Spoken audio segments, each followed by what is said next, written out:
em biết in sân khấu na cẩn thận dọn nó các bạn na ama ina mo na là party president ani na atanga ban na resignation anh lệ khai hi hiện tại đã thun đã gì cả là khang cái này là anh lục sẽ có để cho anh lúc tất nhiên các ngài đó cần elected OBT Ronin hay gì cần ngài đó là ngay thì in với đã committee thì cần cầu ta cái committee thì MNF cần cầu committee lệ cần PSC political affairs committee join committee meeting anh chúng ta chọn em mình ale karon thelu ma nare nation heng te hi che chua ani in lu takin kan jira emi copy hi chu chin bu te po khan an lo bu to in kan ringa ni chuan ulu takin kan ngai to tu tia na ulu tak kan ngai to nu chuan kan committee chuan hetia ngam hian resolution kan pass ta ani kan chair nge gum sang ni som le pathum Mizoram MLA in Thanpuya MNF party in sarkar na atan zo tak lo awanga Mizoram tha MNF party president ama mo na moral responsibility angaya MNF party president ani na atanga Bana athel tung chang hi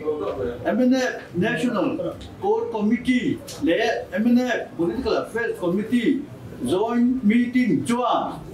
zamom ani in apui kinjia tilam tu ni in kan khia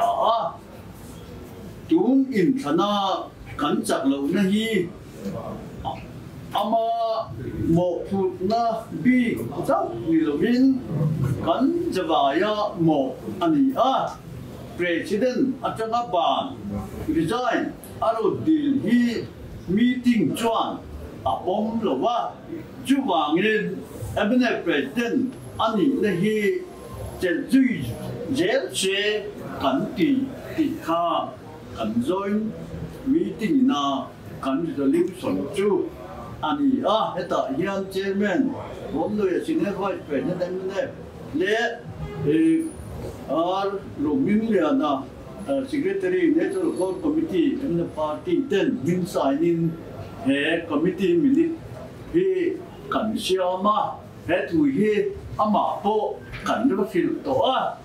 chu tia nga kan ho tu te thu ani chuan ke point long takin he mo kun chu kan ho chen zui le anga tin in trong kamin min rom sila kan lom tak zeta voinian he hi zoram pu te point min chat pui kan dua kan president pudoram thang hi kan fiat cheu angin nampa pulol denga inamin boral san nuwa voini khaka chum lo chat lo MNF party min foi tu ani har sale khir khan tak kara po ama kai foi na hian chu te chu pal tam tein kan ama ho po hian mini chi sarkar voi thum tong kan lo hiam tawa tun tu ma ero chuan party dang te hun along sen ve ti hian sarkar na party dang nan hiam tu hi kan lo puya chuta MNF chak lo na chuan ama chak lo na bi emo ama mo bi ba kan ngai lo veng ani chuan voinia kan join meeting hian core committee le PSC join meeting hian kan jawa yamo ani chu wangin ani da ya president hian om juya mai ila angin po kan ngin atun no ve achel zui nga la ni ti hi kan sil don nya ti hin voin nya resolution ni kan siam ta ani voin nya hian ama ho me hian he party hi